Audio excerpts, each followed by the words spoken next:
Good morning or good afternoon, good evening, whenever you're watching this. This is the recorded session for Chapter 9. Chapter 9, we will only be covering two sections, which is 9.1 and 9.3. 9.1 is solving quadratic equation by using the square root property. 9.3 is solving quadratic equation by using the quadratic formula. So let's get straight to it. First, fill in the blanks for 9.1, in which case we're going to apply the square root property. Number 1. The square root property of equality states that if p is a positive number and x squared equals p, then x is equal to the positive or negative square root of p.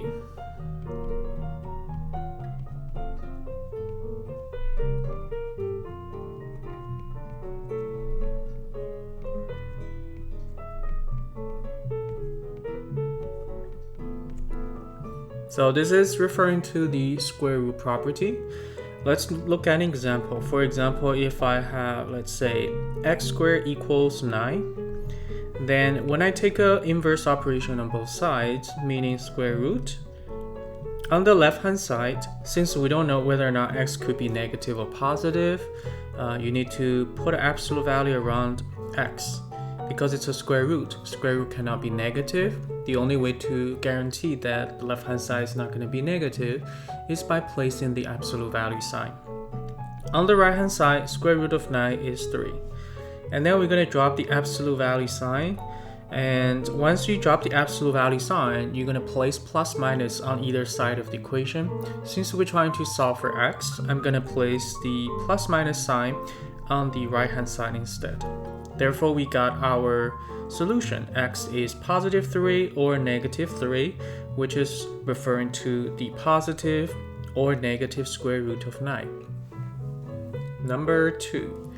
We can use the square root property of equality to solve quadratic equations of the form ax plus b squared equals c or a times x plus c squared equals d. That is, equations containing the square of a binomial.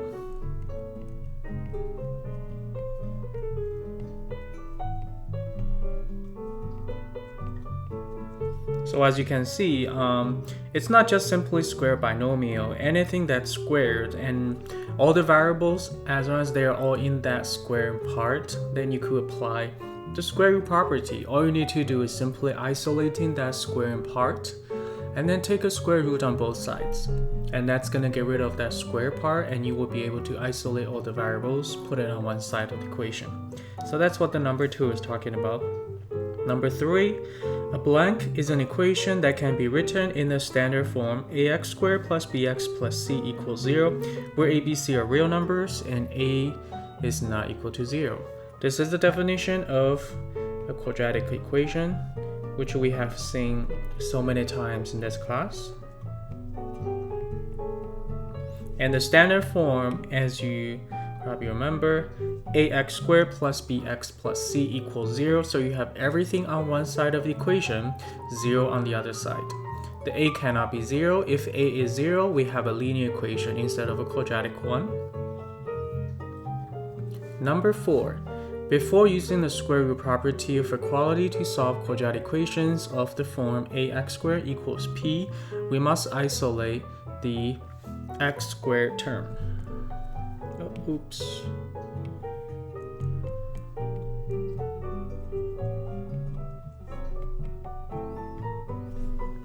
The idea is that you isolate the squared part and then you take square root on both sides, and that's how you isolate variable x and obtain your potential solution. Let's look at some problems. Practice number 1. Solve using the square root property of equality. Part A, x squared equals 9 over 16. This one, it's definitely a quadratic equation. It's not in standard form, but we can apply the square root property to solve. X squared is already isolated. It's on the left-hand side, so we simply perform inverse operations on both sides. For part A, once we apply square root on both sides, left-hand side becomes absolute value of x, and the right-hand side is 3 over 4. When we drop the absolute value sign on the left-hand side, we will place plus minus on the right-hand side. And that will be the solution to part A. Of course, you can check by plugging in both solutions into the original equation. You will find out that they are both true. So we can box our answer. Part B, 4x squared equals 40. Very similar to part A, the only difference is we have a coefficient 4 in front of x squared. I'm going to highlight this x squared part because we want to isolate the x squared term in the equation. The inverse operation will be division, so you divide both sides by 4. On the left hand side, we obtain x squared. On the right hand side, we obtain 10. And then we take a square root on both sides by applying the square root property. On the left hand side, it's absolute value of x. On the right hand side, it's just radical 10 because 10 is not a perfect square. We cannot simplify this. And then drop the absolute value sign. We place a plus minus on the right hand side, and that is our solution, plus minus radical 10. Practice number 2. Solve this equation for x. So notice that we have two variables here, variable x and variable y. Sometimes you might have this situation. So in this case, we are going to treat one of them as the real variable, the other one as the constant. Since the equation is asking you to solve for x, that means we're going to treat x as the real variable, y as just like a number. Let me highlight the x squared term, which is right here. So the first thing to do is get rid of that y squared over 16 if you want. However, we do see that we have two denominators, 4 and 16. It's probably going to be annoying if we're going to involve operations with fractions. So why don't we get rid of the denominators? The way to get rid of denominator, if you remember from chapter 7, is by finding out the least common denominator. We have two kinds of denominators, 4 and 16. So you just find out the least common denominator. It's the least common multiple 4 and 16. The minimum number that's divisible by both 4 and 16. I know I talk so much, and just to tell you that the LCD is 16. Because 16 is divisible by 4, 16 is divisible by 16. That's the LCD. Once we find our LCD, I will multiply the entire equation by LCD. So let me write it out. First term multiplied by 16 plus the second term multiplied by 16 equals the third term multiplied by 16. And then let's cross out some common factors. 4 and 16, they have a common factor of 4. 16 becomes 4. 16 and 16, they have a common factor of 16, so both of them become 1. Let's write down what's left. On the left-hand side, we have 4x squared plus y squared equals, on the right-hand side, 16. And we still have our x squared part, which is right here. We need to isolate that. Subtract y squared from both sides. We obtain 4x squared equals 16 minus y squared. And then x squared part is still right here. We divide both sides by 4 to get rid of that 4. X squared equals 16 minus y squared over 4. And now we have that x squared isolated, perform inverse operation, so square root on both sides. And that's going to give us absolute value for x on the left hand side. The right hand side, we can take a square root on the top and the bottom. So on the top, it's going to be square root of 16 minus y squared. On the bottom, square root of 4 is 2. So this will be the right hand side. And then we're going to drop the absolute value sign. When we drop the absolute value sign, you need to place plus minus on the right hand side.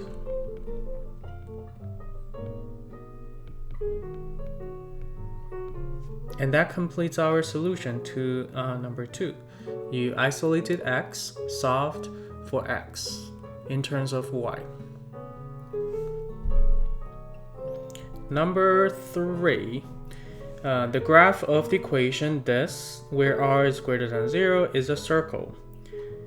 Solve this equation for x. So it's very similar to number 2. I'm going to highlight x. X is right there, which is inside a square.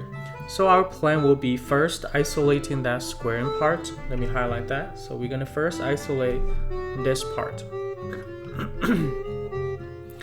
That means we're going to perform inverse operations.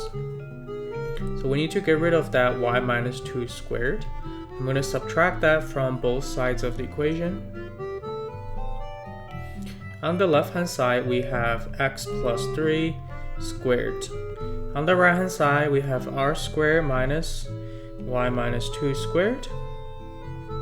You don't need to expand it, just keep it like this, which is pretty nice.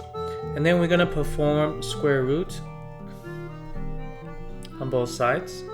Make sure that you take square root of the entire right hand side. Do not distribute that square root, it doesn't work that way.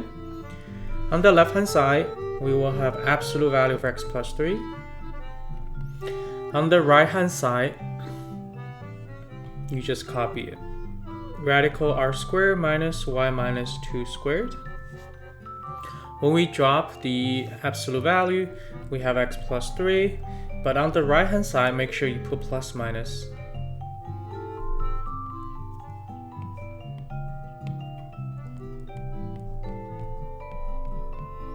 Alright, and then we have one last step because we still need to isolate variable x. The inverse operation will be subtracting 3 from both sides. On the left hand side, we have our x. On the right hand side, we just copy the original right hand side and add a minus 3 right there. And that completes our solution to number 3. Sometimes when you apply the square root property, you might not get any solution. For example, the exercise right here, number 2. Let's highlight the square part, which is right here. That means we need to get rid of that 5, get rid of that 3. To get rid of that 5, we subtract 5 from both sides.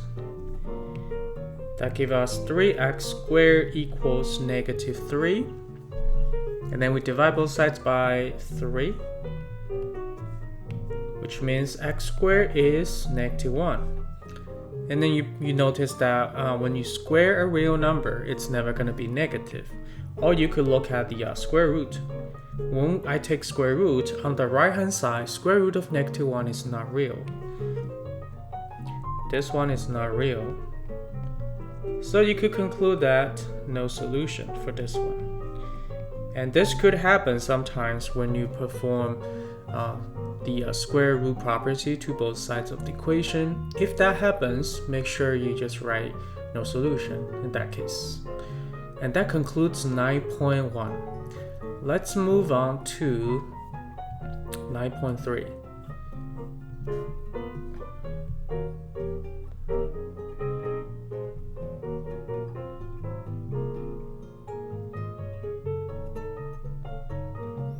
Alright, 9.3. 9.3, solving quadratic equations by using the quadratic formula.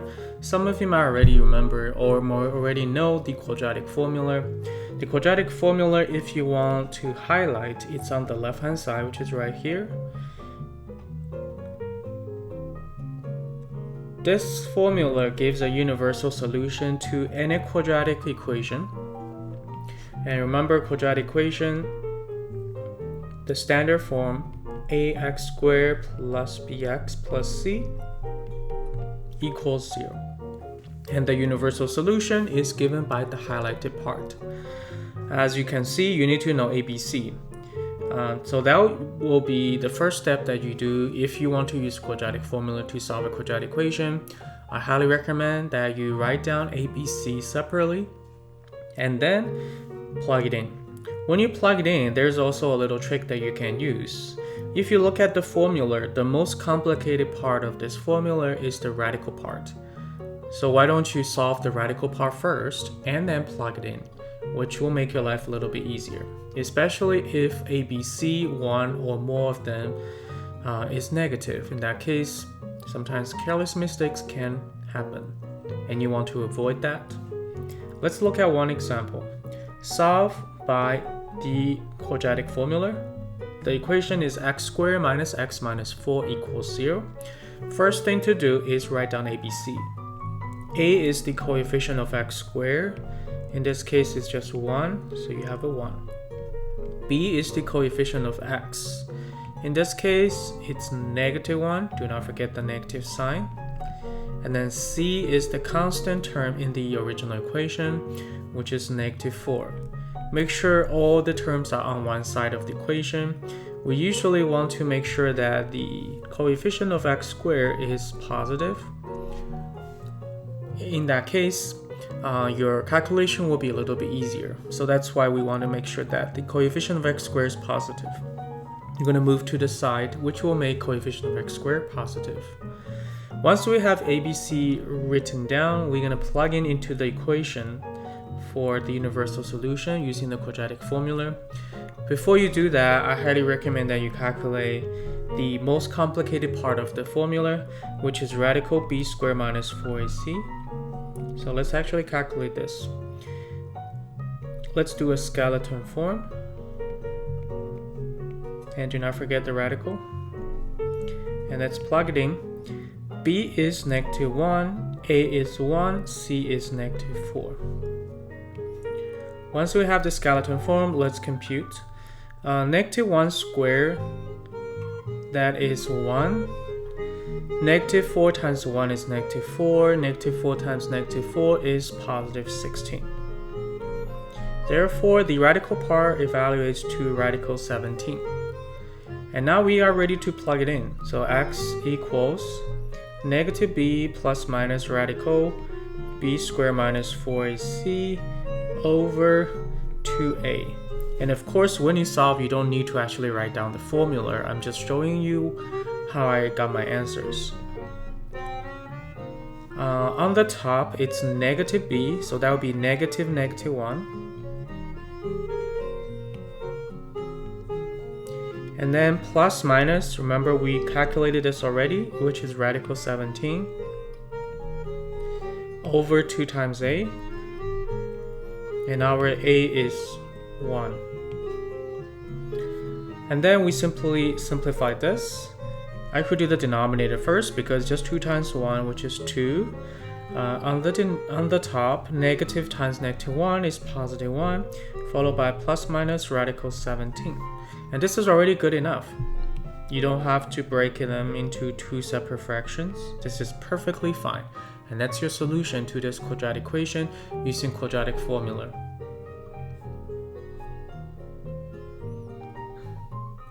We were just going to look at one. Let's see, we're going to look at one word problem. How about that? The word problem is right here. It says the sum of the consecutive whole numbers from 1 through n is given by this formula. If this sum is 120, what is n? This is a very famous formula to calculate the sum of n consecutive integers starting from 1 ending at n. And they already gave you the sum is 120. They want you to find out how many numbers you're adding so that the sum is actually 20. That is, they give you the s. So this is the s, and they want you to find out the m. So we simply plug it in. This is the formula. And we plug it in, 120 for the s. Copy the rest of the equation.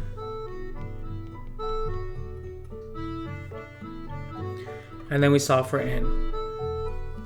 First thing to do is I'm going to multiply both sides by 2 to get rid of that denominator. On the left hand side, we have 240. On the right hand side, the 2 cancel out, so we have n times n plus 1. I can expand the right hand side by distributing this n into the parentheses. So we have n squared plus n. And then this is a quadratic equation. I'm going to convert it to the standard form, meaning that I have to move everything to one side of the equation. The preferred side is the right hand side because the coefficient of n squared is positive. So I move 240 to the right hand side. The left hand side becomes 0. The right hand side, n squared plus n minus 240. And now this is a quadratic equation in standard form, so we could look at A, B, C. A is 1, B is also 1, C is negative 240.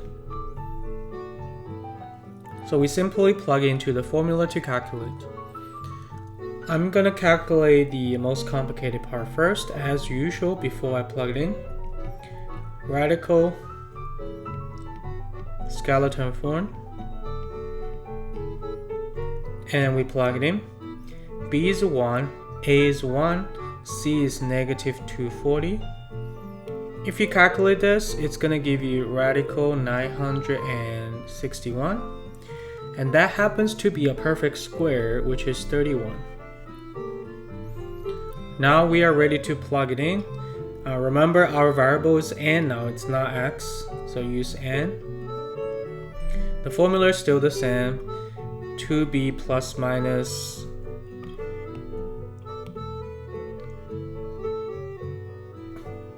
so negative b plus minus b squared o minus 4ac underneath the radical sign divided by 2a. And let's plug it in. Negative grouping symbol, and then you have another grouping symbol right here over 2 times grouping symbol. B is 1, the radical part is 31, and A is 1. So we're ready to continue. It's negative 1 plus minus 31 over 2.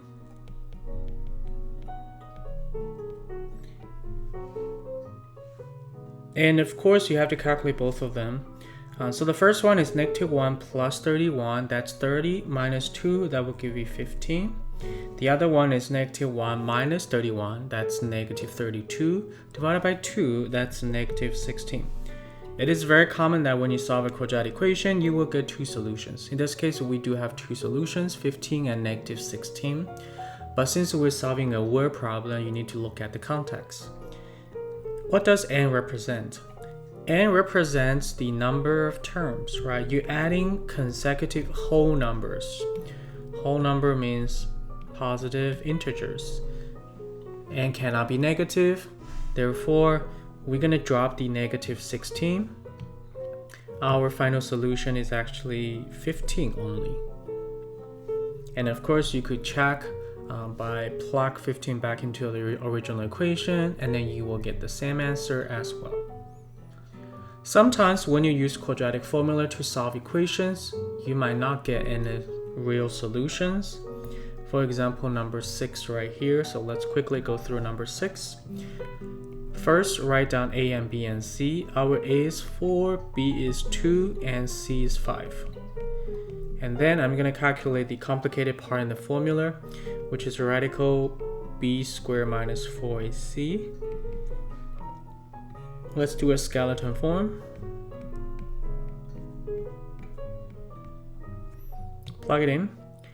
B is 2, A is 4, C is 5. And that evaluates to 4 minus 80. And that is radical negative 76. And as you know that square root of a negative number, that's not real. So you don't even need to plug it back into the original formula. You will know that this one is not real. Therefore, you could conclude that we don't have any real solutions. So you could just write, so no real solutions. You do have potentially 2 imaginary complex solutions, but in this case, since we're only concerned about real solutions, you could just say no real solution. And that concludes 8.4, all the situations that could happen. Just watch out if your radical part is not real. Make sure you write no solution at the end. And that's pretty much it for chapter 9. Hopefully you understand what I said today. If you have any question, let me know. Message me on Teams. I will always be there available for you. The next time when we meet, it will be the exam review session, and I will send out a separate announcement. And that's it for today. Thanks for watching.